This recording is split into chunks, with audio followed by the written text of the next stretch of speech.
예레미야 32장 6절로부터 15절까지의 말씀. 자, 이 말씀 우리가 마음을 담아서 한 절씩 교독하도록 하겠습니다.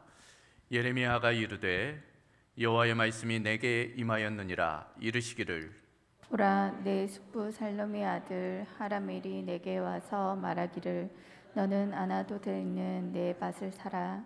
이 기업을 물을 권리가 내게 있느니라 하리라 하시더니 여호와의 말씀과 같이 나의 숙부의 아들 하나멜이 시위대 뜰 안 나에게 와서 이르되 청하노니 너는 베냐민 땅 아나돗에 있는 나의 밭을 사라. 기업의 상속권이 내게 있고 물을 권리가 내게 있으니 너를 위하여 사라 하는지라.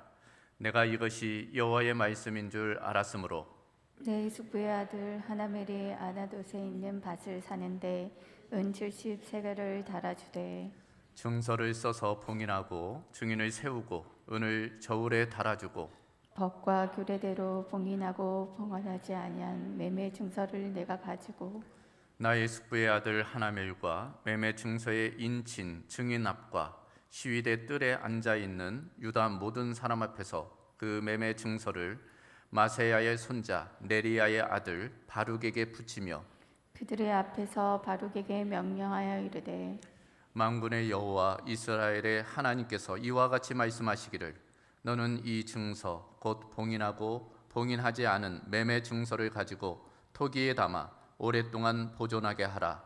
만군의 여호와 이스라엘의 하나님께서 이와 같이 말씀하시니라.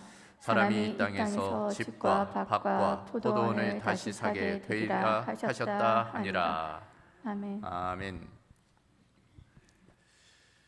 자, 며칠 전 우리가 뉴스를 통해서 안타까운 소식을 듣게 되었죠. 바로 러시아의 우크라이나 침공입니다.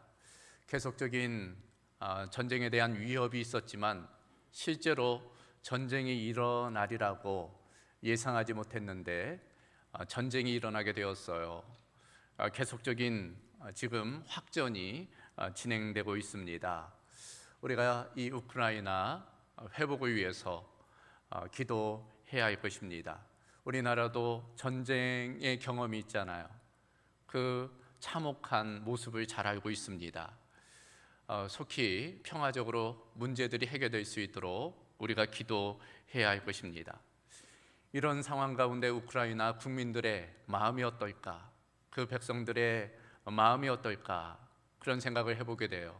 참으로 초조하고 또 두렵고 불안하리라, 절망 가운데 있게 되리라, 그런 생각을 해보게 되는 것입니다.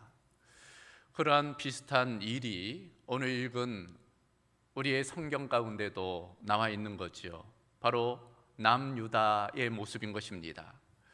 그런 상황 가운데 활동한 예언자가 있었는데 바로 예레미야라는 인물이었습니다. 나라가 망해갈 무렵에 활동한 예언자였는데 그 때문에 많은 눈물을 흘리게 돼요. 그래서 예레미야의 별명은 눈물의 선지자, 눈물의 예언자였습니다. 지금 오늘 본문 속 예레미야의 상황을 보면은 지금 나라가 멸망하기 1년 정도 전 시점이었어요. 지금 이 바벨론이라는 강대국이 이 유다를 포위하고 있었습니다. 수도 예루살렘을 1년 6개월 동안 지금 포위하고 있는 그런 상황이었어요.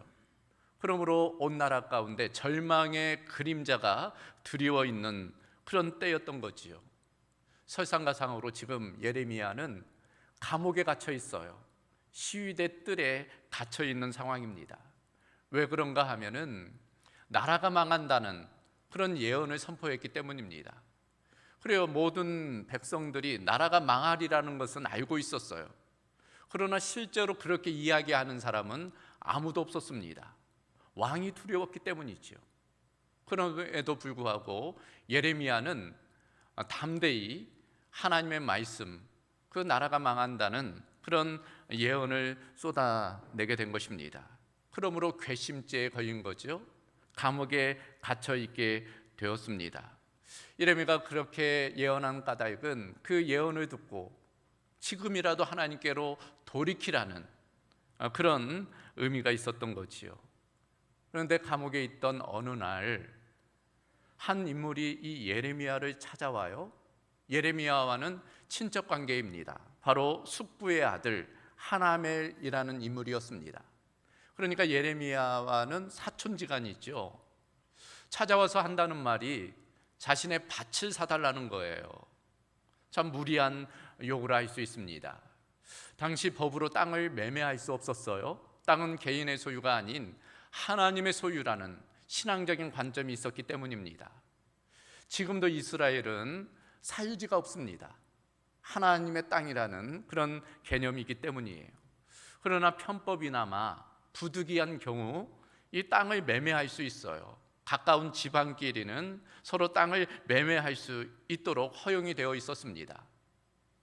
그래도 그렇지 지금 감옥에 갇혀 있는 사람한테 땅을 사달라니 참 일반적이지 않은 그런 내용이죠. 더군다나 지금은 전시이잖아요.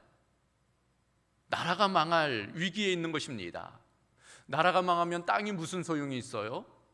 밭이 무슨 소용이 있습니까? 부동산보다 오히려 금이나 어떤 폐물이나 돈을 그렇게 가져야 할 때예요. 있는 땅도 팔아야 할 때입니다. 그런데 자신의 땅을 사달라는 거예요. 참으로 비상식적인 요구인 거죠. 그런데 더 희한한 것은 이 예레미야가 그 요구를 받아들이고 있다는 거예요. 아니 어떻게 이런 일이 있을까? 어떻게 이 비상식적인 일들이 전개하는 것일까? 왜 예레미야가 이 땅을 샀을까? 그 땅을 산 이유가 무엇일까? 오늘 살펴보려는 말씀의 주제인 것입니다. 상징적인 의미가 있어요.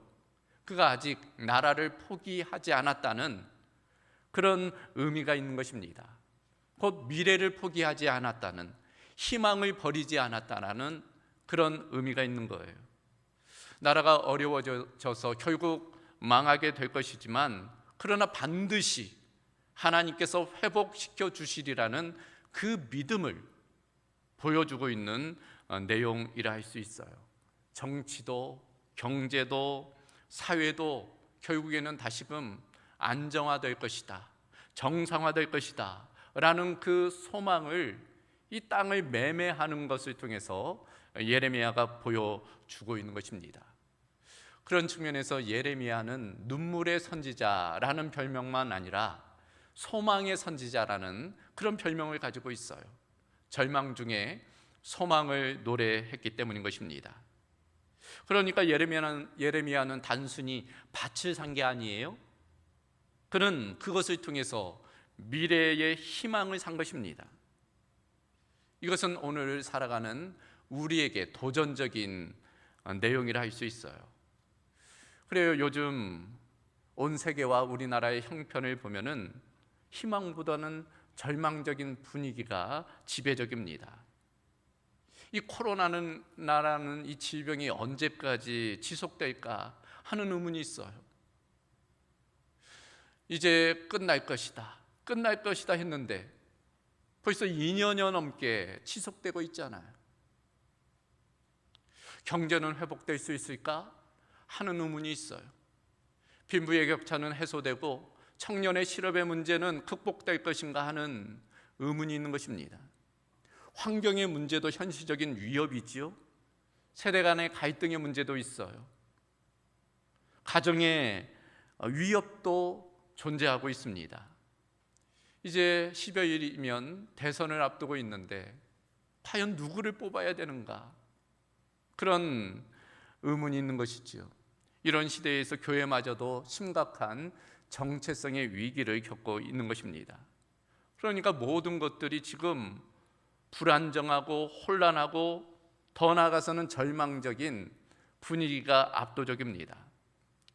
그러나 우리가 다시금 생각해 보면 그러므로 소망이 필요한 시대라고 할 수 있어요. 또한 이 시대는 소망을 가질 수 있는 시대라 할 수 있는 것입니다. 왜냐하면 위기의 때가 기회의 때이기 때문이죠. 위기는 늘 기회를 내포하고 있기 때문입니다. 가장 큰 소망은 가장 큰 절망 가운데 일어나기 때문인 거예요. 오늘은 우리가 예레미야를 통해서 그와 같은 모습을 발견하려고 하는 것입니다. 과연 예레미야는 그 절망적인 상황에서 어떻게 그 희망의 메시지를 선포할 수 있었는가? 우리가 그것을 살펴봄을 통해서 우리도 절망적인 이런 상황 가운데에서 희망을 붙드는 그런 시간이 되어야 할 것입니다. 세 가지를 함께 살펴보려고 그래요.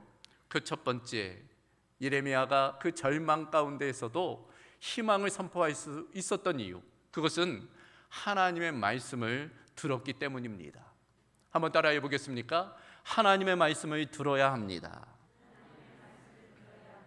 여러분, 시대가 어려우면 어려울수록 사람의 말보다는 하나님의 말씀을 들어야 하는 것입니다. 그리고 시대가 어려우면 온갖 말들이 난무해 유언비어가 난무하고 비판과 비난이 끊임없이 쏟아져 나오는 것입니다. 부정적인 말들이에요. 그러나 그런 많은 말들 중에 우리가 붙잡아야 할 말들은 오히려 없는 거예요. 장막 가운데 먹을 물 없다고 많은 말들이 이렇다 저렇다 쏟아져 나오지만 우리를 살리는 말들은 없는 것입니다. 우리가 어떤 말을 붙들어야 될까? 바로 하나님의 말씀이라 할 수 있습니다. 예레미야 시대도 마찬가지였어요. 예레미야 시대에는 수많은 부정적인 말들이 난무했습니다. 그 시대를 살아가는 예레미야 마음 가운데 아픔이 있었어요. 그런 와중에 밭을 산다는 것은 모든 사람들에게 비난받을 수 있는 그런 일이었습니다. 그럼에도 불구하고 예레미야가 밭을 산 까닭은 분명하지요. 하나님의 음성을 들었기 때문입니다. 그래서 오늘 본문 말씀 6절은 이렇게 시작을 합니다. 예레미야가 이르되 여호와의 말씀이 내게 임하였느니라. 오늘 본문만 아니라 우리가 예레미야서 전체를 보면 곳곳에서 이 말씀이 반복되는 것을 알 수 있어요. 여호와의 말씀이 내게 임하였느니라. 여호와의 말씀이 내게 임하였느니라. 바로 그 어두운 시대 가운데 예레미야만큼은 하나님의 음성, 하나님의 말씀을 들었음을 보여주고 있는 대목이에요. 자, 그렇다면 오늘 본문에서는 하나님께서 어떤 말씀을 하셨을까? 그것은 바로 숙부의 아들 하나멜이 찾아올 텐데 너에게 땅을 사달라고, 밭을 사달라고 요청할 것이다. 그러면 그 요청대로 그 밭을 사라. 그렇게 하나님이 말씀하신 거예요. 아니나 다를까 얼마 지나지 않아 그 사촌 하나멜이 찾아오지요. 그리고 하나님의 말씀대로 밭을 사달라고 요청을 하는 것입니다. 그때 그에 대한 예레미야의 반응이 무엇입니까? 오늘 본문 8절 하반절을 보면 내가 이것이 여호와의 말씀인 줄 알았으므로, 그 하나멜이 하는 이야기를 하나님의 음성으로 들었다는 거예요. 그러니까 하나님의 말씀하시는 다양한 방법 중에 사람을 통해서도 하나님이 말씀하심을 보여주는 대목이에요. 직접 말씀도 하시고 사람을 통해서도 말씀은 하시고 환경을 통해서도 말씀하시고 꿈과 계시로도 말씀하시는 하나님의 다양한 말씀의 방법인 것입니다. 부정적인 말과 전망이 우세한 가운데에서도 예레미야가 밭을 살 수 있었던 유일한 이유, 단 하나의 이유, 그것은 하나님의 말씀을 들었기 때문이다 라고 지금 말씀한 것입니다. 그리고 들은 말씀대로 예레미야는 행동을 하는 거예요. 이와 같이 예레미야는 하나님의 음성을 들었기에 그 시대의 사람들과는 다른 삶을 살 수 있었어요. 다른 말을 선포할 수 있었던 것입니다. 그들이 볼 수 없었던 희망을 볼 수 있었고 그들이 이야기할 수 없었던 희망을 노래할 수 있었습니다. 우리도 마찬가지입니다. 어떻게 하면 이 어두운 시대를 살아갈 수 있을까? 하나님의 말씀을 붙들어야 하는 것입니다. 하나님의 말씀을 들어야 돼요. 사람들의 잡다한 이야기, 이렇다 저렇다 하는 그런 부정적인 이야기 말고 하나님의 음성을 들어야 되는 것입니다. 그래서 예수님 말씀하셨잖아요. 귀 있는 자는 들을지어다. 사도 요한도 그렇게 이야기했습니다. 귀 있는 자는 성령이 교회들에게 하시는 말씀을 들을지어다. 우리는 그 하나님의 음성을 들어야 하는 거예요. 육신적인 귀가 아니라 영적인 귀로 그 음성을 들어야 하는 것입니다. 그래요, 하나님은 말씀하시는 하나님이에요. 창세기로부터 요한계시록까지 하나님은 말씀하시는 분이심을 기록하고 있습니다. 빛이 있으라. 하나님 말씀하시자 빛이 있게 되었잖아요. 말씀하시는 성부 하나님입니다. 말씀이 육신이 되어 이 땅에 오신 예수님, 말씀이신 성자 예수님이지요. 지금도 성령께서는 교회를 향해서 말씀하세요. 성부, 성자, 성령 하나님은 말씀하시는 분이시다 라고 성경은 기록하고 있는 거예요. 우리는 그 말씀을 귀 기울여야 돼요. 그 말씀을 우리의 마음에 새기고 그 말씀대로 살아가야 되는 것입니다. 그럴 때 이 시대, 절망과 두려움으로 난무한 이 시대를 우리가 믿음으로 또 소망 가운데 살아갈 수 있는 것입니다. 사랑하는 성도 여러분, 세상의 소리에 귀를 닫고 하나님의 음성에 귀를 여시기 바랍니다.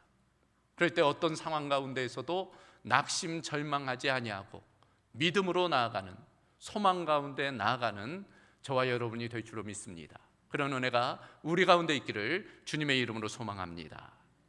두 번째로, 이 예레미야가 그런 절망의 상황 가운데에서도 땅을 살 수 있었던 까닭, 그것은 공동체의 유익을 추구했기 때문입니다. 한번 따라해 보겠습니까? 공동체의 유익을 추구해야 됩니다. 그리고 시대가 어두워지고 절망에 빠지게 되면 누구나 자기중심적이 돼요. 이기적이 됩니다. 다른 사람 돌아볼 겨를이 없어요. 자기 살기에 급급합니다. 자기 살기 위해 다른 사람을 희생하고 공동체를 희생하는 경우가 많이 있는 거죠. 나라도 살아야 되겠다, 그런 생각을 가져요. 문제는 공동체가 무너지면 개인도 무너진다는 데 있어요. 그런데도 자기만 살면 된다는 그 어리석음 가운데 공동체의 위해를 가져다주는 경우가 있는 것입니다. 여러분, 가정이 무너졌는데 어떻게 개인이 행복할 수 있습니까? 교회가 무너졌는데 어떻게 우리의 신앙이 행복할 수 있어요? 나라가 무너졌는데 개인의 안녕이 어떻게 있을 수 있겠습니까? 개인의 안녕은 늘 공동체의 안녕과 연관되어져 있어요. 어리석은 사람들은 그것을 모릅니다. 그러나 지혜로운 사람은 그것을 아는 거예요. 예레미야는 그러므로 그 사실을 분명히 알았기 때문에 그 절망적 상황 가운데에서도 먼저 공동체의 유익을 추구했던 것입니다. 그 땅을 산다는 것, 개인적으로는 아무런 유익이 없어요. 그러나 그것이 공동체에 미칠 영향력을 이 예레미야는 알았던 것입니다. 그래서 오늘 본문의 내용, 그 땅을 매매하는 과정을 보면 그 예레미야가 얼마나 공동체에 영향력을 미치려고 했는지를 깨닫게 되는 것입니다. 자, 그 과정을 한번 구체적으로 살펴보면 예레미야는 이제 하나멜과 땅을 매매함에 있어서 매매 증서를 2개 작성하게 합니다. 하나는 그것을 공개하고 하나는 그것을 봉인하게 돼요. 그리고 토기 속에 그것을 넣어두게 되는 것입니다. 훗날의 증거로 삼기 위함이죠. 그 땅이 나의 땅이라는 그 증거로서 그것을 보관하게 되는 거예요. 그리고 더불어서 그 땅의 매매를 공개적으로 진행을 해요. 그러니까 그저 개인적으로 그 하나멜과 매매를 할 수도 있잖아요. 근데 많은 사람을 그 감옥에 초대를 합니다. 그리고 증인으로 세워요. 그리고 그 매매의 내용을 공개하는 거예요. 왜 이런 일을 했을까? 왜 공개적으로 이와 같이 계약을 진행하는 것일까? 자신이 땅을 샀다는 것을 모든 사람에게 알리기 위함이지요. 그것이 영향력이 됨을 이 예레미야는 알았던 것입니다. 자, 여러분 보십시오. 나는 지금 밭을 사고 있습니다. 쓸데없는 것처럼 보이지만 저에게는 믿음이 있습니다. 소망이 있습니다. 결국 하나님께서 이 나라를 회복시켜 주실 것입니다. 그때 가면 이 땅을 샀다는 것이 얼마나 잘한 일인지 여러분이 알게 될 것입니다. 그런 의미로서 지금 예레미야는 공개적으로 땅을 매매하고 있는 거예요. 여러분, 소위 군중 심리라는 것이 있어요. 그렇죠? 다른 사람이 하면 자기도 덩달아 하게 돼요. 소위 도미노 현상이라는 것이 있습니다. 앞에 블록 하나가 넘어지면 그 뒤에 있는 2개, 4개, 심지어는 수십 개, 수백 개의 블록들도 같이 넘어져요. 영향력입니다. 한 사람의 영향력이지요. 지금 오늘날 우리 사회의 문제, 우리 나라의 문제 중 많은 것들이 개인의 이기심 때문이, 부동산 문제도 그렇잖아요. 자기의 개인적인 이기심 때문에 전체를 무능하게 만드는 그런 일들이 있는 것입니다. 그런 측면에서 우리는 예레미야의 그런 태도를 본받아야 하는 것입니다. 자신의 유익이 아니라, 자신의 유익만이 아니라, 그래서 이기적으로 살아가는 것이 아니라 공동체의 유익을 위해 때로는 자기를 희생하고 자기를 헌신하고 자기를 내려놓는 그런 태도가 필요한 것입니다. 놀라운 것은 결국 그렇게 할 때, 그 공동체가 살아날 때 자기도 살아나는 그런 놀라운 경험을 하게 되는 것입니다. 그래요, 우리는 다른 세상 사람과는 다른 모습으로 살아가야 돼. 세상 사람들이 다 이기적으로 살아간다고 할지라도, 공동체를 무너뜨리고 개인을 살기 위해서 살아간다고 할지라도 우리 그리스도인은 다르게 살아가야 할 것입니다. 오늘 예레미야의 모습, 우리가 어떻게 살아가야 될지 교훈의 모습일 것입니다. 그런 측면에서 우리가 공동체의 유익을 추구하는 그런 믿음의 사람이 되어야 할 것입니다. 마지막 3번째로 이 예레미야가 땅을 살 수 있었던 까닭, 그것은 믿음의 눈으로 미래를 바라봤기 때문입니다. 한번 따라해 보겠습니까? 믿음의 눈으로 미래를 바라봐야 합니다. 자, 본문 15절 중심된 구절인데 이 말씀을 함께 읽어보도록 하겠습니다. 만군의 여호와 이스라엘의 하나님께서 이와 같이 말씀하시니라. 사람이 이 땅에서 집과 밭과 포도원을 다시 사게 되리라 하셨다 하니라. 오늘 설교의 제목이죠. 다시 사게 되리라. 누구의 말씀입니까? 하나님의 말씀이.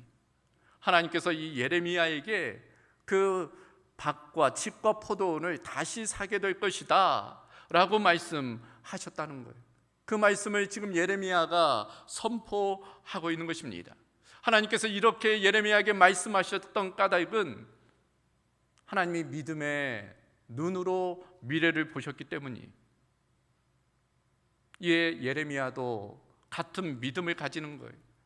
현재는 이 유다가 암울하고 절망적이지만 결국 하나님께서 그렇게 약속하셨기 때문에 하나님께서 미래를 열어주실 것에 대한 기대를 가지는 거예요.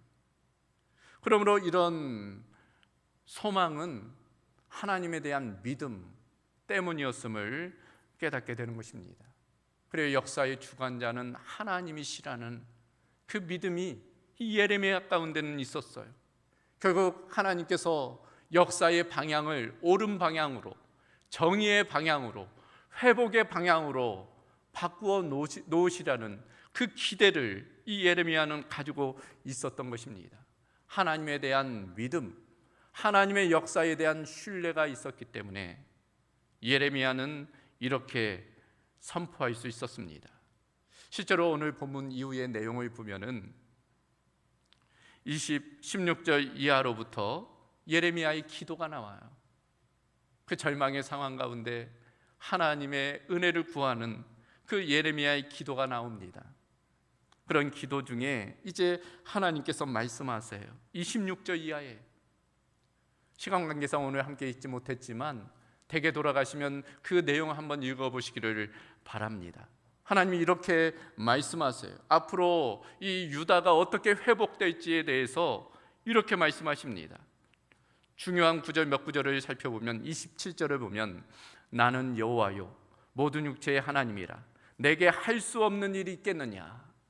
전능하신 하나님, 그 능력의 하나님을 이야기하는 거예요. 그러면서 38절을 보면 결국 그들은 내 백성이 되겠고 나는 그들의 하나님이 될 것이라. 이 이스라엘 백성들이 지금 범죄하여 바벨론에 의해서 멸망당하지만 그러나 때가 되면 다시금 그들을 회복시켜 나의 백성 곧 하나님의 백성이 되게 하시겠다라고 지금 말씀하는 것입니다. 그러면서 결론적으로 40절 이하를 보면 내가 그들에게 복을 주기 위하여 그들을 떠나지 아니하리라 하는 영원한 언약을 그들에게 세우고 나를 경외함을 그들의 마음에 두어 나를 떠나지 않게 하고 내가 기쁨으로 그들에게 복을 주되 분명히 나의 마음과 정성을 다하여 그들을 이 땅에 심으리라. 다시금 빼앗겼던 땅으로 돌아와 그들을 나무 심듯 이 땅에 심게 되리라 말씀하고 있는 것입니다. 예레미야는 그 하나님의 약속을 붙든 거예요.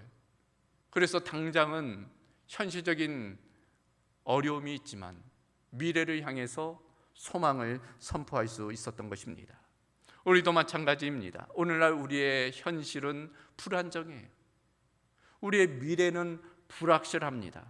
그러나 그런 상황 가운데에서도 믿음의 눈으로 미래를 바라본다면 소망을 가질 수 있어요. 그 믿음의 눈이라는 것은 뭐예요? 그저 긍정적인 눈입니까? 그렇지 않아요.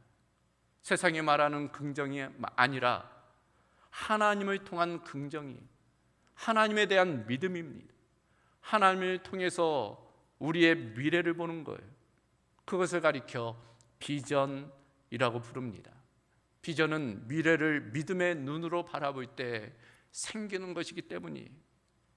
그래서 믿음장이라고 불리우는 히브리서 11장 1절을 보면 믿음은 바라는 것들의 실상이요 보이지 않는 것들의 증거라 말씀하고 있어요. 한마디로 미래를 현재로 끌어오는 힘, 그게 바로 믿음이라는 거예요.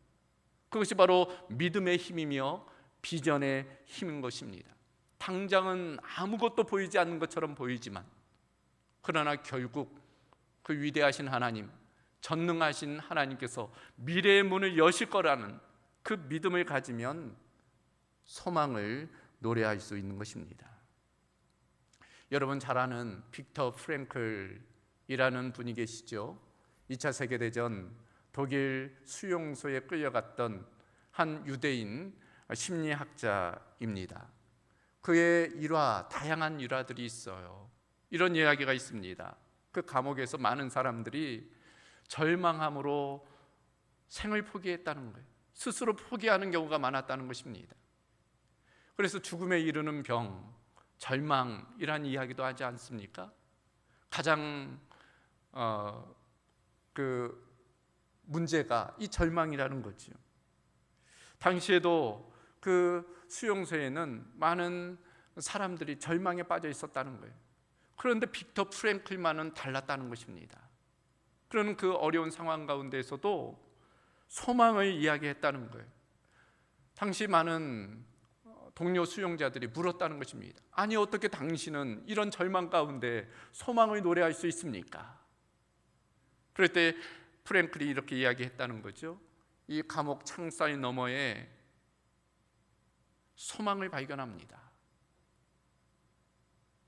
그 동료들이 밖을 보니까 담벼락으로 가로막혀 있어요.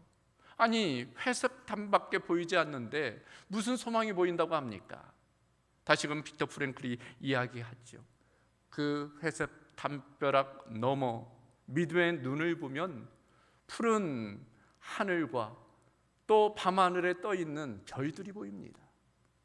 육신의 눈으로는 보이지 않지만 그러나 마음의 눈, 믿음의 눈, 비전의 눈으로 보면 얼마든지 그것을 볼 수 있다는 거예요. 그 믿음과 소망으로 그 옥중 생활을 견디게 되지요. 결국 풀려나게 되었다는 것입니다. 우리도 마찬가지입니다. 우리의 육신의 눈으로는 현실의 벽이 두텁고 미래가 보이지 않을 수 있어요. 그러나 하나님이 주시는 믿음의 눈으로 바라보면 그 너머에 있는 소망을 발견할 수 있는 것입니다. 그런 측면에서 믿음이 중요해요. 하나님에 대한 믿음이 중요한 것입니다. 우리가 예레미야가 보았던 그 비전을 볼 수 있다면 우리도 역시 절망적인 상황 가운데에서도 희망을 노래하는 희망의 사람들, 희망의 사도들이 될 수 있을 줄로 믿습니다. 우리 가운데 그런 믿음의 역사, 또 소망의 역사가 있기를 주님의 이름으로 소망합니다. 이제 말씀을 정리합니다. 2차 세계대전 때 독일이 영국을 침공하죠. 런던에 이제 폭탄을 투하합니다. 난리가 났어요. 그래서 이제 영국 신문사 기자들이 한자리에 모였다는 거예요. 지금도 그렇지만 이 영국 사람들은 참 비판 의식이 강해요. 그래서 이 신문의 기사 내용을 보면 비판적인 논조가 강하다는 거예요. 그래서 이 폭격 사건을 어떻게 기사화할까 의논 중에 한 기자가 이렇게 이야기했다는 거예요. 지금은 우리가 비판적인 기사를 낼 때가 아닙니다. 지금은 전시이지 않습니까? 우리는 국민들에게 소망을 불어일으킬 책임이 있습니다. 그러므로 지금은 비판적인 기사를 잠깐 내려놓고 소망의 기사를 쓰십시다. 모든 기자들이 동의했다는 거예요.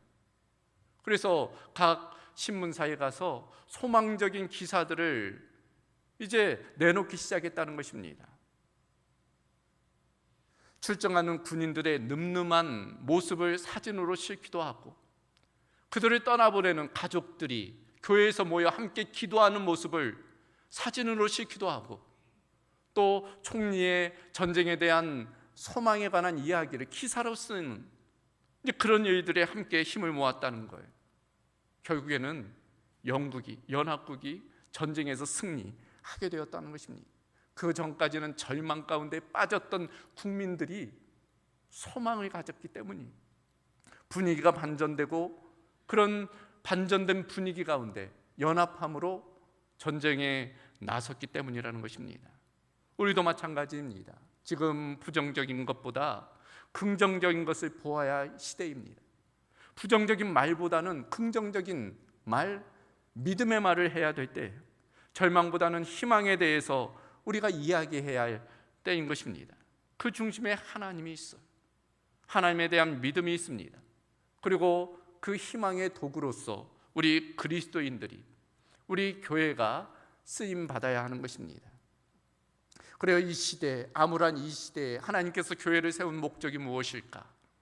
그것은 사람들에게 선한 영향력을 미치라는 뜻일 것입니다. 그 생각을 변화시키고 삶을 변화시키라는 이 절망의 시대에 희망을 가지고 살아가라는 하나님의 뜻인 줄로 믿습니다. 그런 측면에서 우리 사랑하는 성도 여러분, 이 어둡고 절망적인 시대에 우리는 예레미야와 같이 희망의 비전을 선포하는 교회와 성도가 되어야 할 것입니다. 이를 위해서 세상의 소리에 귀를 닫고 하나님의 말씀에 귀를 열어야 할 것입니다. 개인의 유익이 아니라 공동체의 유익을 추구해야 할 거예요. 그리고 의심의 눈이 아닌 믿음의 눈으로 하나님의 관점으로 미래를 봐야 할 것입니다. 그럴 때 결국 절망을 넘어 소망을 붙드는 우리 모두가 될 줄로 믿습니다. 그런 은혜가 우리 공동체 가운데 또 우리 모든 성도들 가운데 있기를 주님의 이름으로 소망합니다. 감사하신 아버지 하나님, 오늘 말씀을 통해 절망적 상황이지만 그러나 희망과 소망을 노래한 예레미야의 모습을 보게 됩니다. 그 이유가 하나님의 말씀에 귀 기울이며 또 개인의 사리사욕이 아닌 공동체의 유익을 추구하고 더 나아가 믿음의 눈으로 미래를 바라보았기 때문인 것을 일깨워 주심을 감사합니다. 예레미야가 들었던 그 하나님의 음성을 우리도 듣게 하여 주시고 예레미야가 보았던 그 소망의 미래를 우리도 볼 수 있도록 우리의 영안이 열리며 영적인 귀가 열릴 수 있도록 함께하여 주시옵소서. 한 사람은 패하겠거니와 두세 사람은 맞설 수 있나니 새 겹줄은 쉽게 끊어지지 아니한다 말씀하셨으므로 우리가 연합함으로 공동체를 세우고 또 하나님의 나라를 이루어갈 수 있도록 함께하여 주시옵소서. 모든 것 주께 의탁하오며 우리 주 예수 그리스도의 이름으로 기도하옵나이다. 아멘.